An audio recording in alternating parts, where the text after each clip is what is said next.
Hello and welcome to Podiatry Practice Mastery. My name is Don Pelto and I have Mr. Tim Fitzpatrick here. Welcome, Tim. Don, thanks for having me. I'm excited to be here. Yeah, it's nice to have you. And tell me a little bit about your background in marketing and interested in helping people with the basics in marketing. Yeah, absolutely. So I'll try to give you the Cliff Note version, Don. I was not a very entrepreneurial kid. I mean, I was always a good student, very disciplined, driven. When I went to college, I was a math major, had no idea what the heck I wanted to do. But I graduated and I still had no idea what I wanted to do. My dad had been a manufacturer's rep in the consumer electronics space for a long time. And he had started a distribution company a couple of years before I graduated. So when I got out, I said, hey, he had no full-time employees in the distribution company at that point. And I said, look, let me help you out while I figure out what the heck I want to do. And he said, cool. So I was going to work for him for the summer. Well, that was it. After 3 months, I was hooked. I loved it. Since I was the first full-time employee, I was shipping, I was receiving, I was selling, I was marketing. Anything that needed to be done day to day, I had to do. And so at the end of 3 months, I said, look, I'd love to stay on if you'll have me. And he said, sure. And it worked out really well. I eventually became a partner. We had multiple partners in the business. I managed the company day to day. And it was like an on-the-job MBA. I learned more in 6 months than I did in 4 years of college. Wow. So it was an amazing experience. The company grew about 60% a year. We sold it after 9 years. And then I stayed on for a while, another 3 years. Then I transitioned into real estate. I had always been interested in real estate. Man, Don, I hated it. After 2 to 3 years, I kept waking up and every morning I'm like, oh my God, I got to go do this all over again. This sucks. And what is the point in owning a business if you go to work every day and you say it sucks? So I took a step back, and that's when I shifted and transitioned into marketing. I looked at, where my skill sets lie, what I enjoyed doing. And so I got into marketing, and that's what I'm doing today. And as you touched on, man, so many people are just battling information overload with marketing. There's so many different channels, gurus, tactics. And as a result, they just don't know, like, what the heck is the next step for me to take to get where I want to go. So we help people create, implement, and manage a marketing plan so that they can communicate the right message to the right people, which is going to help them build results that last. That's awesome. It's so easy to skip the fundamentals, but the fundamentals in any discipline lay the foundation for your success. And I see too many people skipping the fundamentals of marketing. And that's why I focus on the fundamentals. That's awesome. At the end, we're going to, people are going to listen. They can learn how they learn more about you. But let's start with giving some people some great value. What are some simple ways people can hone in on this topic of ideal client? And I know that's a topic we hear when you study direct response or marketing, an avatar. Mm-hmm. A lot of us as doctors, we struggle with it because I'm like, I have tons of avatars. I have an Achilles tendonitis avatar. I have a 50-year female plantar fasciitis avatar. Talk a little bit about that. Yeah. So the easiest place to start is with your existing and past customer base. We do not need to reinvent the wheel here. And I like to have people start by asking themselves 3 questions. One, what patients have you worked with that you just loved? What was it about those people? Like, come on, we don't want to go to work and work with people that make us want to bang our head against a wall every day. So let's look at the patients that we've worked with that we just loved. And what were they like? The second thing is which patients were more profitable, right? Some of the things that you do are far more profitable than others. And if we're gonna thrive and make a lot of money and help a lot of people, we need to do profitable work. Now, obviously in the healthcare space, this can be a little bit different, right? Because you've got insurance companies to deal with in some cases. And so there are a lot of moving pieces there, but we still need to look at, like, man, what work are we doing that's super profitable? And then the other thing we need to look at is what patients have we worked with that we have gotten just great results for? Who do we help the best, right? When we are done working with them, they are like, oh my God, Dawn, you changed my life. Like I was walking with a damn limp. My foot was in pain every damn day. And when you were done, my life, it's different. I am so much better. I can get around. I don't have to worry about how I'm going to get around each day and how much pain I'm going to have with my foot. You ask yourself those 3 questions. That is the subgroup of past and current patients where you start to look and dig deeper into the demographics of those people, what their needs were, what the problem was, what the results were. Those are your ideal clients. If you can attract more of, or in patients, excuse me, if you can attract more of those types of patients, your business is going to be far, far better. Wow. I think that's great. So let's say we have, I'll just pick one. We can kind of play a game. Yeah. So one of the games would be for us, Achilles tendonitis. People have had Okay. a long time. There's a new procedure we do called shockwave therapy. It reimburses well, not by insurance. They pay cash. And so I find that these different silos or niches, I find one of the struggles I have, you probably have clients like that. I get the idea. I know this is the one. I make a little song and dance show, and then I get bored and I go on to the next one. Like, I don't know how to go deep. And I don't know if you're going to talk about that, but you talked about some mistakes that people, I'm guessing that's one of the mistakes, is not going deep enough in developing like a whole something based around that, whatever that thing is. And so I'll give you a great example here, Dawn, because you're touching on something here that's really important. Yeah, I mean, you gotta, whatever you're gonna focus on, you need to enjoy, because if you're not going to enjoy it, you're going to get bored. And look, people tell when you're not passionate about it, they can tell that. Yeah. But this is an example from the dental world, but both of my kids had tongue tie, and I'm not going to explain it well, but when your tongue is tied, it can't move in your mouth the way it needs to, and it impacts all kinds of things. Your speech, how your mouth grows, your posture, everything. Yeah, orthodontics, all of this stuff, your breathing. Well, so we went to our orthodontist, referred us to a dentist that specializes in tongue tie. That is all this guy does. He used to be a pediatric dentist, and he found this niche of tongue tie, and that's all he does. He does enough business. I mean, he's booked for 2-3 months out at a time. If you can take that same concept in the podiatry world and find something, and I'm not saying you have to do this, this is just an example of how you can potentially niche and go super deep. Like, if you need to get tongue tie in Denver, Colorado, and the surrounding area, this is the dude. Like, everybody refers him because he does it day in, day out. He knows exactly what he's doing. Like, when somebody's doing a procedure on you, who do you want? You want the person that is doing, he's done thousands of these procedures. Yeah. Same thing. Look, you're in the podiatry world, you're talking about your foot. Like, if that procedure gets messed up, it can mess up the rest of your life. Yeah. Yeah. I like that. So the biggest mistake, I guess, when people are trying to do these things, what do you think are the two biggest mistakes then that they make? When people are selling their services, the two biggest mistakes they make are, one, not focusing their message on how they're going to help that person survive and thrive. How are you going to solve the pain that I have, and what's the benefit that I'm going to get when I work with you? Our messaging needs to focus on that. Like, I'll give you an example, Don. Before we jumped on, I just did a search, Denver podiatrist. Okay. Bunch of search results come up. I clicked on the first 5 websites that showed up in organic search results down on page 1 of Google.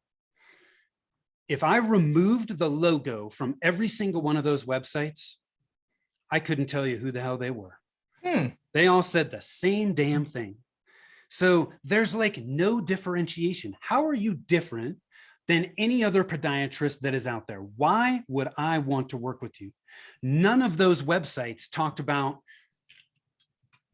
I want to see when I land on the top of that website, like, how do you help people? What's the benefit? And what's the next step I need to take? Because if I got foot pain, I don't care if you say you're the number one podiatrist in Denver, like, anybody can claim that. I want to know specifically what problems you solve and how I'm going to feel when I'm done. That's all I care about. In the medical world, your patients, they don't care about you. They care about what you can do for them. How They can care you about them, help their them? problem. Exactly. How can you help them solve this problem they have so that they can eliminate it and move on with the rest of their life? That's what they care about. Our message needs to focus on that. And all 5 of those websites, they said the same darn thing. Like nothing was different. And if you're saying the same dang thing, then what you are is a commodity. You're not differentiating yourself. You're not making yourself rise to the top where it's like, oh my God, that is the podiatrist I need, or that I have tongue tie. There's no other person in Denver Metro that you're going to go to other than this guy or this gal. That's what you want to be seen as. And unless you focus your message on how you can help people and the results you're going to give them, then you're just seen as a commodity. The second problem people make when selling their services is they make it difficult for people to understand what they really do. You know, and we need to make it really clear. We're short on time. We are very impatient. You know, we're used to, you know, our smartphones. I can put something in Google search and I've got an answer within seconds. If I land on your website and I can't understand really quickly what you do and how you're going to help me, I'm not taking my time. I'm going back to search results, clicking on the next one, and moving on from there. Those are the 2 biggest mistakes people make when selling their services. Wow. And so can like fixing these problems, can this type of planning, can it be simple? And can people kind of do it on their own? Do they always need someone? Are there some resources and things like that? There are a ton of resources out there, Don. It's overwhelming. It's overwhelming. Yeah. I mean, it's like, look, we can all do this, right? But especially as doctors, you need to really decide, like, one, I'm assuming that you became a doctor and you're a podiatrist because you enjoy it. Like there was something about that, you know, you're passionate about. Mm-hmm. Is doing the marketing for your business the highest and best use of your time? My guess is for most people, probably not. Yeah. Unlike Dan Kennedy, who says everyone should do marketing, right? That's how I kind of got interested in it. But it gets to a point where I don't have 8 hours to do that unless I just do marketing and teach others how to do it. But I think the important thing is if you're not going to do your marketing, having enough knowledge so that you can speak knowledgeably and hire people knowledgeably, that is going to serve you.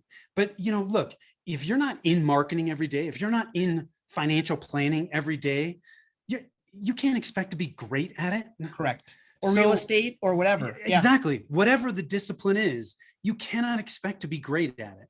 You have to know enough so that you can feel confident in the people that you are hiring. Or you can hire somebody that sits on your side of the table that is going to manage the people that are marketing for you. Yeah. Right. One of the biggest issues I see with business owners that aren't doing the marketing, but they're trying to manage it, is they don't have time. They're spread too thin. And they don't have the knowledge or the skill set to be able to effectively manage and hold the people accountable that are doing the marketing. Wow. Tim, I never thought about that. It's almost like an advocate. Like almost like, you know, it makes me think of like when they build schools around here, they have the company, but then they have these other supervisors that make sure they stay on time, on task. Does that exist within marketing? Yeah, that's what we do. Right. So we help people. What we do is we help people put the fundamentals in place. Now that they've had a plan, now that you have a plan, now you need to implement and execute it. Yeah. So it's one thing to create the plan. It's a totally different thing to implement and execute it. And Correct. That's where a lot of people. You don't have the bandwidth. You need a who. Dan Sullivan talks. You need a who, not how. That's right. So, you know, having somebody that can take ownership of the plan, hold the people that are implementing it accountable, and report that back to you is really important. But look, unless you've got a huge office, you don't need a high-level chief marketing officer or a VP of marketing. That's a multiple six-figure position. You don't need that. But you do need somebody that has that strategic skill set and the ability to do that and manage your plan. Because if you're outsourcing, like, look, with podiatry, it's local, a lot of local marketing. It's a web for most of us. It's a website and maybe a couple of ads in local newspapers, and like that's the extent of it in a referral program. Like that's what you need. Referrals, website. If you're really investing, you might be doing some SEO, getting your reviews dialed in. Well, like, how do you know if you're paying somebody to do SEO or you're paying somebody to do paid ads? Let's say you're doing Google ads. You're a podiatrist. Feet. Like, how do you know what those people should and should not be doing? And the data that they often send, people can't make heads or tails of it. So when you have somebody like us that's sitting on your side of the table who knows what that person should be doing and can help guide them and give them the tools that they need to be successful, all of a sudden your investment, you get much better return on your investment. Yeah, well, with direct response, they always, the little I understand about it, they said it has to be trackable. And it does. And but the stuff we do, there always has to be a call to action and things like that. But like, I know the gist of it, but like my website person says it is, but is it really? You know what I'm saying? It's like, it's always almost seems like smoke and mirrors. It's not really clear. In marketing, there are so many metrics. And a lot of them don't mean anything. They don't matter. And so, people are working with, and I'm picking on SEO people here. I don't mean to do that, but let's say an SEO person is like, hey, we're driving traffic back to your website and you're getting all these statistics about all these visits that are going to your website. Well, those visits don't mean a darn thing unless patients are scheduling appointments, right? So they may be driving a bunch of traffic, but guess what? It might be people that aren't ideal clients for you. And they land on your website and it's like, this isn't what I want. Boom, they're gone. So, man, marketers are great at giving you metrics that make it look like what they're doing is effective, when in reality it's not. And that's why a lot of people are investing in marketing. They're like, God, I'm investing in it, but it's not working. Like, something is not right here. They're telling me it's right, but my business sure doesn't feel like it's right. And that's because you don't have the right metrics. Or they don't have the right call to action when they get there. They don't have a squeeze page or whatever you want to call it. Like, when they get there, there's no offer, like you said. Like, well, how do you differentiate yourself? What's your offer to get them in and things like that? Wow. Don, it goes back to like these fundamentals that we're touching on. Your ideal clients, your messaging, what you say to them. Those two elements are like the fuel behind the tactics. So if you have a website out there, but the message sucks and you have no good call to action, like you're the same old podiatrist as in any other area, there's no drive there, right? So in that case, you've got a website, which is the car, but you have no fuel in the car because you don't have good ideal clients, and you don't have messaging that's going to gain the attention and interest of those people. So you can see how in that analogy, great, I got a car with no fuel. I might be able to push it down the road, right? And I might get somewhere, but you're not going to get very far. And it's going to be a hell of a lot of work. When you've got the fundamentals in place, now you have the fuel to make the tactics work. Any tactic can work. That's great. Well, let's get into some of the tips, I guess, then that you have, or some recommendations that can help people's business and even their personal life. Like what I find is every time there's some people that are good at complicating things, which I think is me. And there are other people that are simplifiers, which it sounds like you're a simplifier. And so what are some recommendations for people to not get overwhelmed by this? Because a lot of us, what are we doing? We're in between patients. We're thinking about marketing. At the end of the day, we're thinking about marketing. I don't do it on the weekends because I separate pretty well. Yeah. But, we do it spare time and bootleg it and figure out, well, heck, I'm willing to pay if I got someone that would be willing to do it, and a lot of us have expensive websites and we're like, okay, they're getting in patients, but that's where a lot of us are at. Yeah. So I'm going to share 3 things that have helped me on my entrepreneurial journey. And these are not necessarily specific to just marketing. It's just running a business overall. The first one, a mentor of mine shared with me, he said, focus on the next measurable step. We get overwhelmed because we have all these damn things that are coming at us that I need to do this and I need to do that. When we break all these complex things down to just the next measurable step, it eliminates that overwhelm. We know exactly what we need to do. We know what our priority is. It's measurable, so we know when we're going to hit it. And it's a small step. Taking a huge step seems like this big thing. When it's just a small little thing, it becomes so much easier and simpler for us to do. So focus on the next measurable step. When you hit that step, then you can identify the next one after that and the next one after that. That has served me well in my journey. The second thing I would say that has served me really well is I am not adverse to change. Like, I change stuff all the time, but so many business owners are like, they're terrified of change. And look, the pandemic has shown a lot of us, like, man, you either adapt or you die. Like, you have to adapt. And when you look at change and you fight it, you're paddling a raft up a river, upstream in a river. Like, why do that? Turn it around, be open to change and where the river's going to take you. And sometimes you can find paths that take you to places you never expected you'd go. So be open to that change. Change is okay, right? Our businesses are evolving all the time. We just have to be open to it and looking at, hey, where are the opportunities? There's plenty of people that have found ways to excel and thrive in the pandemic. And there are some that haven't. And my guess is a lot of the ones that haven't have resisted change. So that's the second one. The third one, which I tell my kids all the time, is do not compare yourself to anybody else. We get lost, we get sidetracked when we're like, oh my God, man, there's this podiatrist over here. He or she, they're freaking killing it. Like, why am I not killing it? Right. This goes back to you mentioned Dan Sullivan, right? The Gap and the Gain, right? Great book. We're comparing ourselves to these other people. Man, forget it. Focus on yourself. Where were you? Where are you now? Look at how far you've come, and just don't worry about what other people are doing. Do your thing, focus on it, and move on. That's because the comparison is the thief of joy. Yes, it is. And just compare with yourself. And if you look back and measure, you're going to see you came a long way. Even with all these ideas. Well, Tim, I think we covered a lot of ground here. You said you had some free resources, or people want to learn more about you. Where can they do that? Yeah, I appreciate that, Don. The best place to go is our website, which is rialtomarketing.com. That's RIALTO marketing.com. The other resource, and we put out a ton of content, plenty of resources there, links to all our socials there. But the other resource I want to share with your audience is at growthmarketingplan.com, growthmarketingplan.com.